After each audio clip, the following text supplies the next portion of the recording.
안녕하세요. 캠프코치 닥터 H입니다. 오늘은 만성염증에 대해서 얘기를 해보려고 합니다. 지난번에 연금 박사 이영주 대표랑 만성염증에 대해서 유튜브 촬영을 같이 한 적이 있습니다.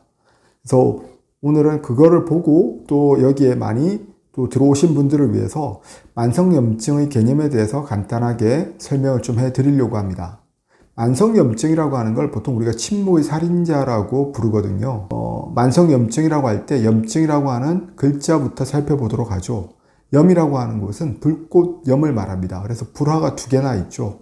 우리 몸에 염증이 생긴다라고 하는 것은 결국은 외부에서 들어온 세균이나 바이러스랑 싸우기 위한 우리 몸의 인체의 방어 기전 중에 하나입니다. 그래서 염증이라고 하는 건 무조건 좋다, 나쁘다 이렇게 가치를 우리가 둘 수는 없어요. 그 이후에 어떤 식으로 진행되는지에 따라서 염증이 우리 몸에 도움이 되는 좋은 염증일 수도 있고 아니면 우리 몸을 결국은 파괴시키는 나쁜 염증이 될 수도 있는 겁니다. 자, 그러면 질병의 뿌리인 이 만성염증을 알기 위해서는 급성염증부터 먼저 알아야 되겠죠. 급성염증이라고 하면 보통 염증이라고 할 때 네 가지 반응이 나타나게 돼요.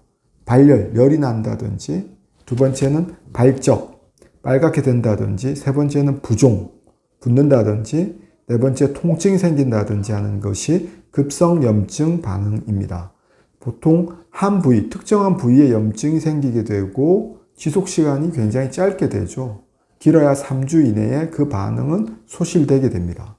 주로 외부의 세균이나 바이러스가 들어왔을 때 우리 몸의 면역체계가 작동을 해서 그걸 방어해내려는 과정 중에서 생기는 거죠. 이렇게 보면 염증이라고 하는 건 무조건 안 좋다고 볼 수가 없겠죠. 오히려 이런 급성염증은 착한 염증 반응이라고 봐야 될 겁니다. 보통 이때 혈액검사상으로는 염증 지표를 나타내는 것이 CRP나 ESR 여러 가지 지표들이 있겠지만 CRP라고 하는 게 급성기 염증 반응의 지표 물질로 우리가 보고 있게 되는데 10 이상 증가하게 됩니다. CRP라고 하는 것은 C-리액티브 프로테인이라고 해서 급성기 염증 반응의 대표적인 어떤 표지자로 알려져 있죠.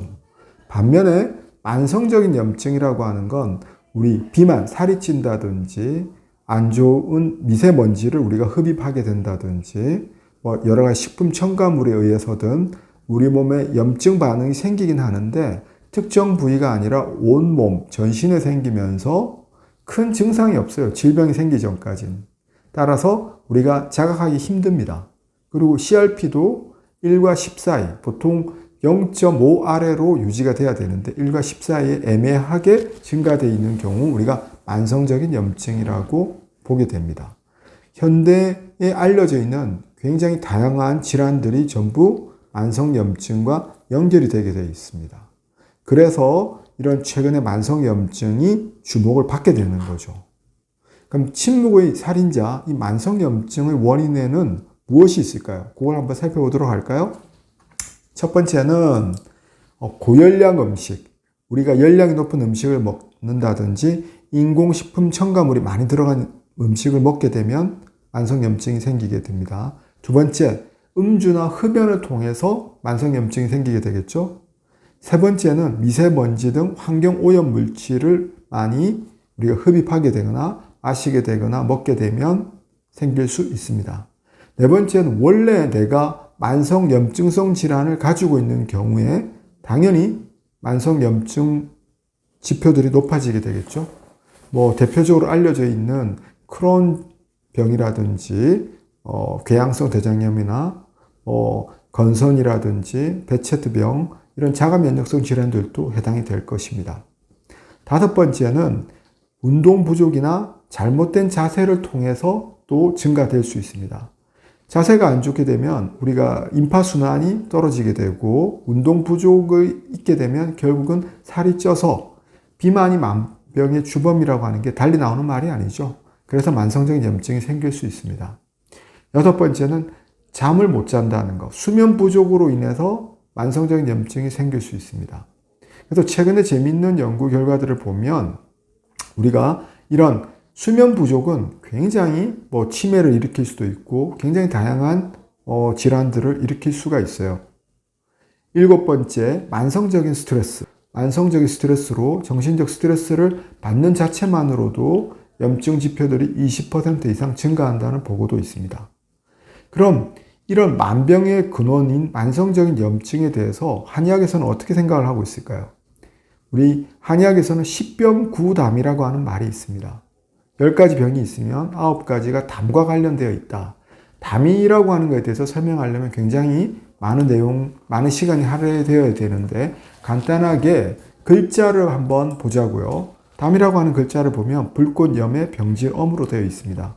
우리 몸의 내부에 열이 쌓여서 생긴 것들로 인해서 정상적으로 흘러가야 된 우리 체내에 예를 들면 여러 가지 수액들이 변조가 되어서 생기는 걸 담음이라고 우리가 본다라고 보면 이 담이라고 하는 글자를 현대적으로 보면 만성적인 염증을 나타낸다라고 볼 수가 있어요.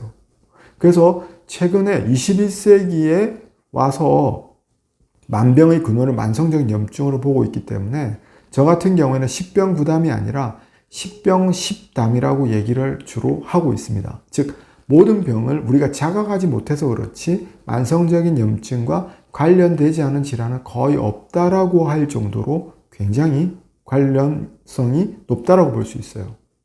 그래서 여러분들이 일반적으로 오미, 삼, 고, 감, 신, 함이 5가지 맛인데 그 중에서 고미, 쓴맛을 나타내는 것들이 대부분 우리 몸의 염증을 잡아주고 열을 내려주는 역할을 하게 됩니다. 그래서 양약고구라고 하잖아요. 우리 몸에 좋은 약은 입에 쓰다라고 하는 말인데 즉 쓴맛을 나는 채소나 이런 것들을 많이 먹게 되면 만성적인 염증을 잡아주는 기본적인 역할을 한다. 대부분의 한약재들이 만성적인 염증을 조절해 주는데 좋은 효과를 나타내고 있습니다. 종류를 불문하고 물론 그 중에서도 특별히 뛰어난 효능을 보이는 약초들이 있죠. 그런 것들은 이제 한의사 선생님들이 전문가들이 잘 감별을 해서 각각의 증상이 맞도록 골라서 쓰게 되겠죠. 근데 일반인들 기준으로 여러분들이 식품을 섭취하는 데 있어서 잘 모른다라면 자기가 단맛이 많이 나는 음식들은 기본적으로 염증을 높이는데 일조를 한다라고 봐야 돼요. 따라서 좀 쓴맛이 나는 채소들을 평상시 즐겨 먹는다면 만성적인 염증을 조절하는 데 있어서 도움이 될 것입니다. 어떤 음식들이 도움이 되는지에 대해서는 다음 편에 또 자세히 언급하도록 하겠습니다.